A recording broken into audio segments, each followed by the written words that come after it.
Welcome back. We're going to change gears now and discuss a very sad situation that's happening in British Columbia. So, two families are suing the BC government over their safe supply program. Why? Brock, why don't you lead us off? Why is this happening?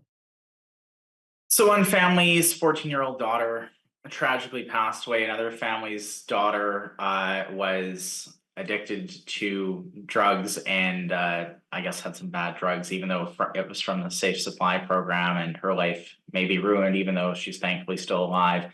In British Columbia, there's something called Safe Supply, which is where the government provides you with a lighter substitute narcotic drug that you can have, but it's not strong enough for many addicts, so they wind up selling it on the street to whoever will buy it, so they can go buy what they really need for their addiction.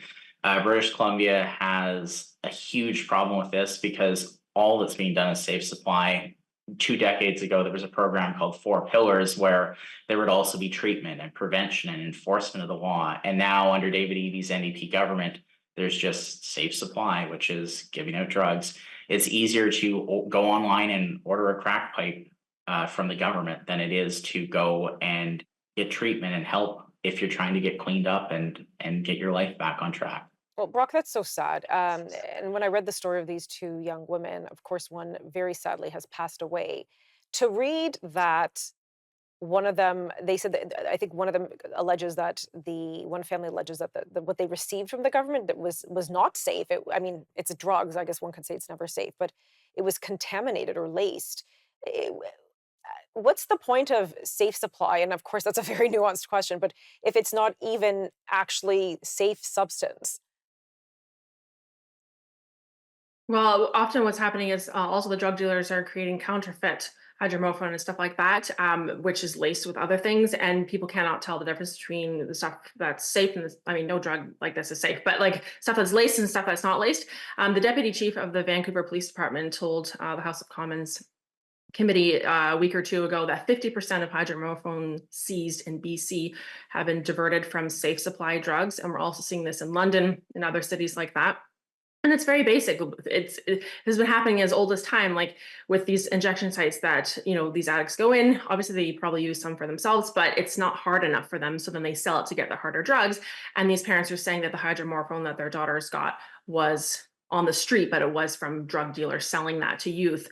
And I just can't imagine like this parent who found her daughter using drugs in her bedroom. Okay, like just the devastation of that. But how easily accessible these types of drugs are, not just because of drug dealers, but because of the government who has turned into a drug dealer. And we're just seeing the rates of overdoses just increasing and just general drug usage because of these injection sites. so Hannah, how did we go from drugs are bad to now let's use taxpayer dollars to fund and supply drugs to users? It's the government and big pharma combined together, and then left-wing ideology. I mean, I debated this with my professors and classmates in university. I wrote papers on this, and I said it's a slippery slope. And I know people always use that, as an ad hominem. Oh, you're using the slippery slope argument, but we've seen that with euthanasia as well. You start out with a program that's just meant to help certain addicts get off of drugs, and then you see it ballooning and ballooning, and the government's focusing on these types of drug programs instead of helping people get off of the drugs. Because if you help people get off these drugs, then they're no longer a customer for you anymore. In London, near where I live, just the devastation downtown because of these sites, and the city of London is just wanting to put more of these sites in instead of focusing on addiction counseling and help. So I'm just glad that Doug Ford is starting to turn the page on that, and also Pierre Poilievre, if he gets elected federally, I think we will see a big change in Canada in this regard. So, Brock, I mean, you're in British Columbia, and you're right. It's has a notorious reputation of being this drug capital, and that's thanks in no part due to the thanks in part to the Safe Supply program. Uh, is the government, the provincial government, waking up? Like, are they at any point saying, you know what, I think we got this wrong? I know you have an election coming up. Is this featuring in the election? The opposition parties are trying to make an issue of this. It's becoming a bigger and bigger problem. There's open drug use near schools. You're seeing more and more of it. Whether it catches on as an issue is the big question. The NDP government under the previous Premier John Horgan had the advantage of a popular premier. David Eby isn't quite as popular and is struggling to have a marquee issue go in his favor, but this might be the big issue that may bring him down. My goodness. Well, we'll have to keep an eye on it. Again, my heart goes out to these two families. This is terrible. It's a terrible situation, and I think we'll have to see what happens to this case. I'm glad that this suit has been brought forward.